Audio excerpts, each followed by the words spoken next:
Detained by ICE for weeks in the Pacific Northwest, today a judge set the green card holder free. The woman's supporters rallying behind her.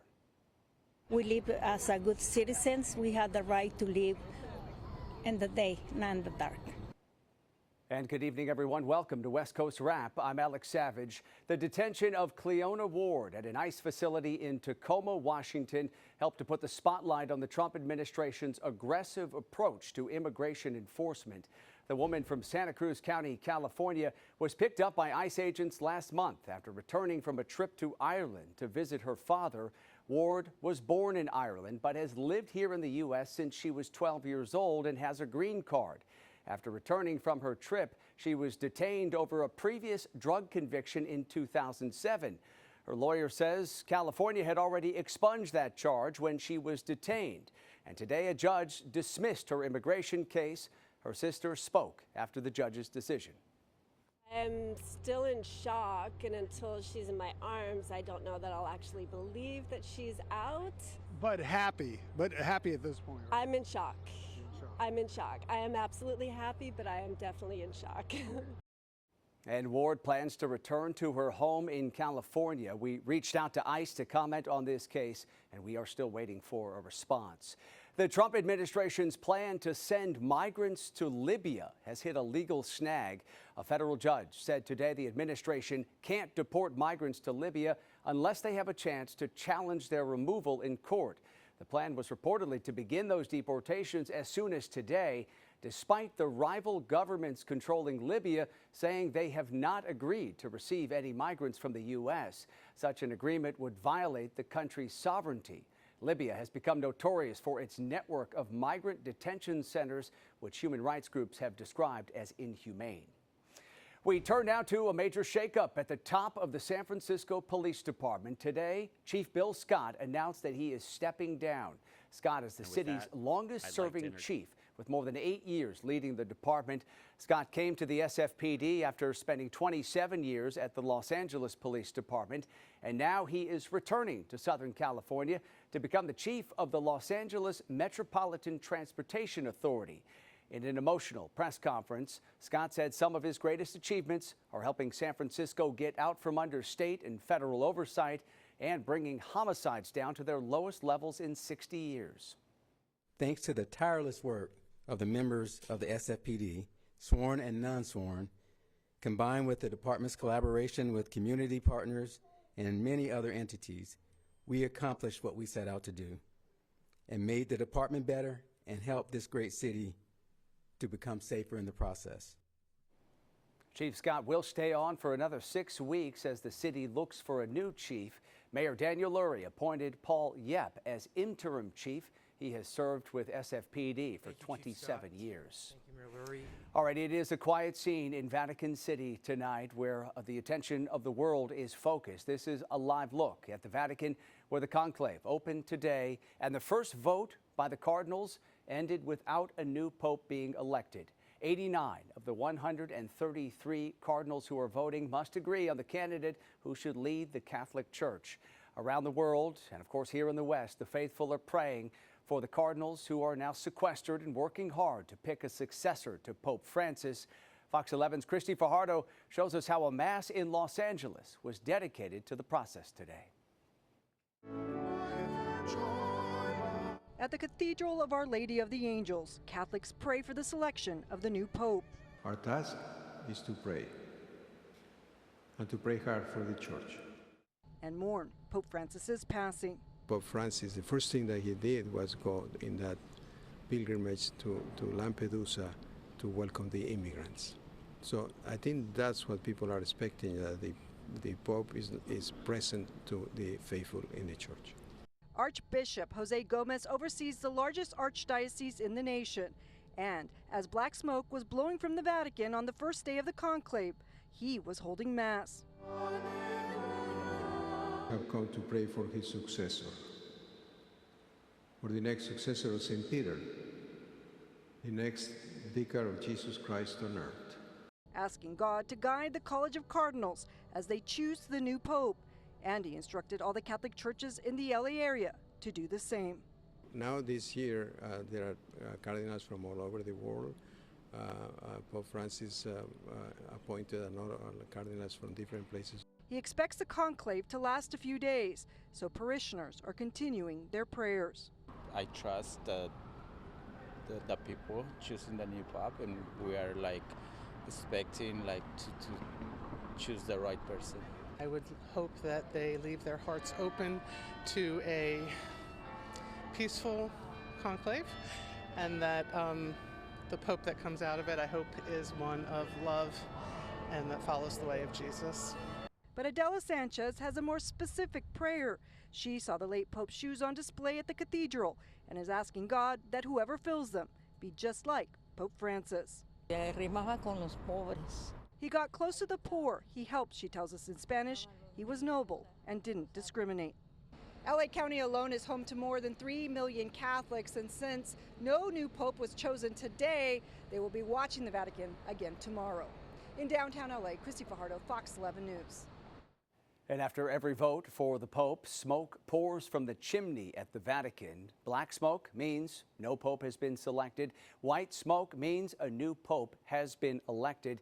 In both cases, the smoke comes from the burning of the cardinals' ballots. To get the black smoke, chemicals are added to create a dark, carbon-rich visual. When a new Pope is chosen, different chemicals are added to the burning ballots, which in turn creates that white smoke that everyone is waiting to see. All right, we turn to another big story here. Air travelers facing new Real ID requirements tonight. This is a live look at LAX, where TSA agents are warning that those without a Real ID could potentially face additional scrutiny at those security checkpoints when they want to fly. Fox 10's Steve Nielsen caught up with travelers in Phoenix today to see how they're navigating all of these new regulations. An issue-free Wednesday at Sky Harbor. All right, so no issues at all. No. Expect to be good? Fantastic. Yeah. Bring the right ID for today? Of course I did. Traveler after traveler told me they already had their Real ID and it was smooth flying. Did you guys bring the right IDs for today? You got your Real IDs? Yes, we should. Okay. Were you concerned about flying today? No, not at all. Were you a little nervous to fly on this day? Not at all. Some didn't even know today was the deadline for the enhanced ID or a passport to fly. I totally forgot it. Today was the day, so. At Phoenix Sky Harbor and actually throughout the United States, travelers have responded and they've done so positively. Patricia Mancha with the TSA says the only delay is if you don't have a Real ID. They have to pull you aside to ask more questions, similar to a credit check. If we have 100 travelers who don't have a Real ID and you're number 99 on that list, it's very likely that we may not verify you in time for you to make your flight. We took our search for a flyer without Real ID from the checkpoint. I'm not from the U.S., so. And we took the ride down the escalator. Did you have the Real ID for today? I did. Any issues traveling today? None. Did you have the Real ID today? Yes, I do, sir. Thank you. Easy travel? It's been great. Thank you. We headed to baggage claim. Real IDs? No issues? Yep, no issues. Fantastic. And we asked just about everyone. Did you guys have any issues with travel today? Did you have the Real ID? Yeah, no, we're good. You guys have the Real ID? Any issues today? You all, Real ID? No issues? Until we found them. My wife didn't have one, dude. You don't have a Real ID? Harmony was supposed to fly yesterday. My mother-in-law was like, you know, you have to have your Real ID by May, what is it, the 7th? I was like, we're flying out on the 6th, no problem. But problem, her flight was delayed till today. They just took my ID and said, okay, come on in. They didn't ask you any extra questions or anything? No. Maybe that's bad, but they didn't. They let you through, no problem. They let me through. Maybe it was the first day, I don't know. Steve Nielsen, Fox 10 News. Well, TSA agents will accept some alternate forms of identification if you don't have the Real ID. This includes veteran health identification, permanent resident cards, a photo ID issued by a federally recognized tribal nation or Indian tribe, or a valid passport. All right, coming up tonight here on West Coast Rap, a Washington teenager. Shows the gun, and then he's like, if you run, I'm gonna shoot you. That's a Washington teenager who is speaking after she was nearly kidnapped by a man with a gun. She is safe tonight, thankfully. Coming up here on West Coast Rap, we'll show you how police tracked down that suspect within hours. Well, springtime in the Rockies. Mother Nature's parked it over Colorado today. Hail, rain, and snow. We'll talk about that and see what's in store the next couple of days. Also coming up tonight, a woman in Hawaii coming forward to share her story about surviving a horrific acid attack. Tonight, her surrounding community showing their support. I was shocked that here this person that I knew took her around and she got attacked.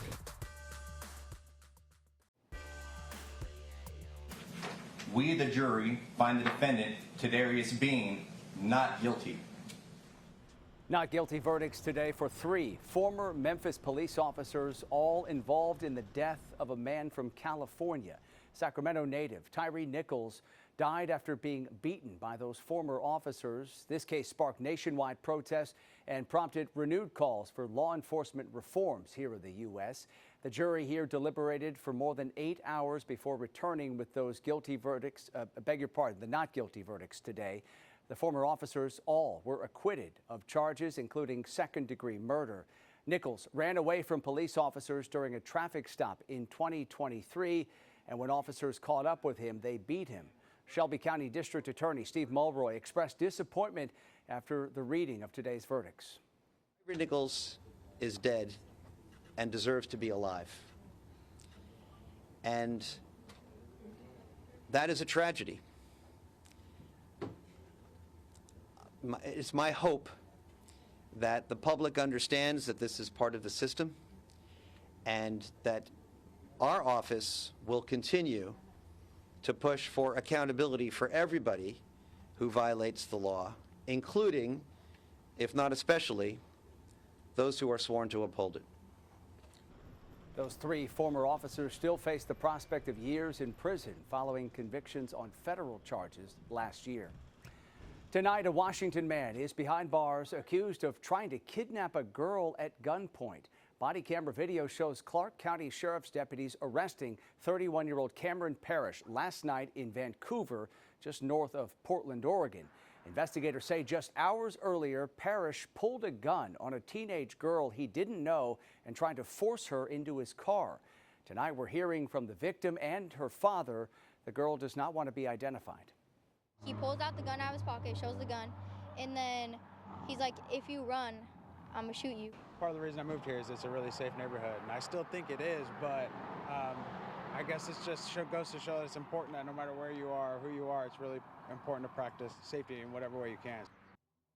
Detectives say it was surveillance video from a neighbor's home that helped them to track down the suspect in yesterday's attempted kidnapping. Prosecutors say Parrish planned to kidnap the girl, commit a sex crime, and then take his own life. He's being held tonight on $10 million bail. A woman who survived an acid attack in Hawaii is sharing her terrifying story tonight and discussing her difficult recovery. As KHON2 News' Jill Kuramoto explains, investigators believe the school teacher was attacked at random, all in an effort to cover up another crime. It was just after 9 p.m. on January 23rd of last year. 26-year-old Danying Zhang was walking near Ala Moana Center when out of nowhere, a man threw a chemical liquid believed to be sulfuric acid on her face and body. Feels like hot water for her at first. And then her clothes started falling off. Then she realized it's not hot water. Zhang, a Marinol school teacher, was walking home at the time of the attack. And I found out that it was Dan, and I was shocked that here this person that I knew took her around and she got attacked. But the biggest shock came days later. Police arrested Sebastian Makwan, a man Zhang had never met before. Then came an even more disturbing twist. Police say Makwan had conspired the attack with his former OCCC cellmate, Paul Cameron. Cameron is awaiting trial for a separate acid attack on his ex-girlfriend. Prosecutors say the second attack was intended to cast doubt on his case. The first couple months, she cannot move, she cannot speak, so her skin falling off, and she just feels extremely painful every second. Zhang has undergone 6 surgeries since the attack. The most recent was last month. She went back to teaching in the classroom at the beginning of the year, and she's proud of herself for where she is now, but her life has changed forever. She has a deep anxiety about, what's the result going to be after this whole thing? Can she return to normal life after this? Zhang is now sharing her story to thank those who supported her during her recovery. A GoFundMe set up by the Chinese Chamber of Commerce of Hawaii raised close to $200,000. The funds helped pay Zhang's medical bills, rehab, and counseling. She was also able to bring her mother from China to Hawaii. Zhang says she's focused on healing, but also on justice. She plans to testify at the trial, not to relive the trauma, but to show that she's still standing. I want to say to be brave, face the challenges, no matter good or bad in your life, life continues. Jill Kuramoto, KTVU News, working for Hawaii. House Republicans hoping to authorize the sale of thousands of acres of public land here in the West with the passage of a sweeping tax cut package. The land in question is spread out over Clark, Washoe, Pershing, and Lyon counties in Nevada and Beaver and Washington counties in Utah. Republicans say selling off the land could spur construction of more affordable housing. Today, Republicans on the House Natural Resources Committee adopted the land sale provision amid bipartisan opposition. Democrats and environmental groups believe this move would lead to increased drilling, mining, and logging. House Speaker Mike Johnson is hoping to pass that bill by Memorial Day. Shifting now to talk about our weather here in the West, and a lot of people across Colorado checking their cars for hail damage tonight. This video posted online shows storms crossing the northern part of the state today, dumping quite a bit of hail in Fort Collins. KTVU's meteorologist Steve Paulson tracking the storm activity across the West, especially in the Colorado area. Hey, Steve. Not only hail, but heavy rain. Talked to a friend of mine who was in Boulder this morning. He said it was 43 degrees and heavy rain, and Arapahoe Basin, among others, had some really heavy snow. This was the same low that started in Northern California on the weekend and gave Las Vegas all sorts of rain. It's still giving some parts of Arizona and also New Mexico, but it was all about Colorado. But that low is finally ejecting off now into the plains, so temps will start to recover and conditions will recover. Las Vegas finally gets a break from rain. They had 4 days in a row of rain, which is almost apocalyptic for Las Vegas in May. They have 1.44 for the month, which is a record, but finally that system has taken the turn and moved out. So temperatures, 80s recovering from when the 70s yesterday. 66 in Seattle, though, after yesterday, 77 degrees, so they dropped there. You can see the big low there. It's now into the plains, also north of Oklahoma into Kansas. But for California, even some relief in Southern California from the deep fog bank. They got some sun, and high pressure will begin to build back in. You can see the clouds drifting across the Pacific Northwest. Some scattered activity, not too much up there. 59 now in Seattle, 58 in San Francisco, Phoenix at 81, 49 in Denver.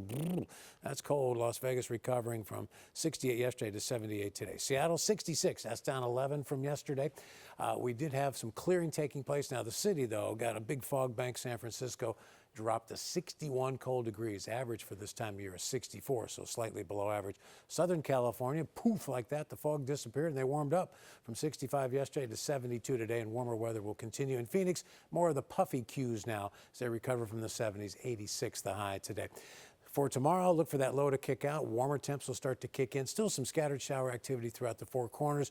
System approaching in the Pacific Northwest, and a decrease in the fog for much of the California area, so temps will warm up there, and they'll really start to warm up in the desert Southwest, Alex. Yeah, big time warm up in Arizona. Steve, thank you. Utah's first in the nation ban on fluoride in public drinking water is set to take effect tomorrow. Dentists who treat children and low-income patients say they are bracing for an increase in tooth decay among the state's most vulnerable. Lawmakers who backed the Utah bill said adding fluoride to the water supply was too expensive. The CDC says nearly 2/3 of the U.S. population receives fluoridated drinking water, long considered among the greatest public health achievements of the last century. There are no studies that are credible in our country that show detrimental effects of fluoride in an optimally fluoridated concentration. There are no studies that show any negative effects when it's optimally done. U.S. Health Secretary Robert F. Kennedy Jr. applauded Utah for being the first state to enact such a ban, saying he plans to direct the CDC to stop recommending fluoridation nationwide. Coming up tonight here on West Coast Wrap, a party atmosphere around the Delta Center in Salt Lake City today. Coming up, hockey fans celebrating as the city's newly relocated team now has a name. Our fans chose it. I mean, hands down. They made the process very, very easy for us.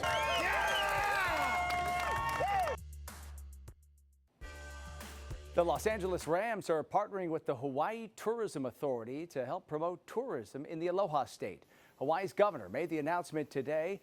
The NFL team will host its summer mini camp in Maui this year, making it the first team to do so.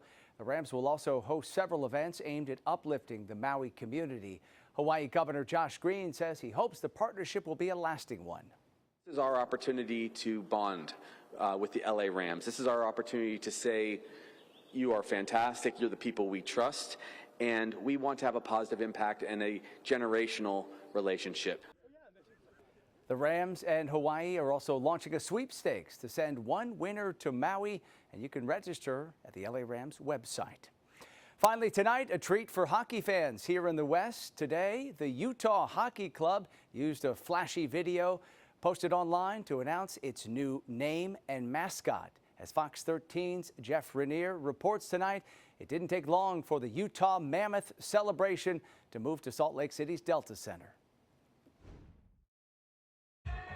Fans celebrating out here in line to get inside to buy their new gear. I'm Jeff Rainier at Delta Center. The new name is here, Utah Mammoth. I had a chance to talk with Ryan and Ashley Smith about why this identity is the perfect fit for this team. Well, so first of all, it's got incredible strong ties to the state of Utah, but most importantly, like, our fans chose it. I mean, hands down. They made the process very, very easy for us. When it came down to the final two, like final three, it was really clear, and that's what's exciting. Ashley, what did you find out about the connection with the Mammoth and the state of Utah? I mean, well, first of all, we have the largest mammoth of all time in Fairview. Yeah, right? there you go. Yeah. Constructed like fully intact. Incredible, but for me, it's more about the characteristics. I mean, it's strong, it's big, it's ready to come in with energy, and that's just that describes our state. So to me, it's very fitting, and the fans knew what they were doing when they picked it. Are you pleased with the final product, how it looks? Yeah, for sure. Yeah. I mean, this plays. It plays. Tussed up? Tussed up. Let's go. Thanks, you guys. Congratulations. You never thought you'd see a blue U, right? I love it. It was a bold move to let the fans pick the name of this franchise, but Gary Bettman said today they did a great job. From Delta Center, Jeff Rainier, Fox 13 Sports, Utah. All right, an exciting time for hockey fans in Utah. That does it for West Coast Wrap tonight. We appreciate you watching as always. And before we head out, a quick reminder here that we are always following the biggest stories across the West up at our website, westcoastwrap.com. And you can stream our shows on your smart TV by downloading the free Fox Local app. A beautiful look at the sun setting over LA tonight. Have a great night.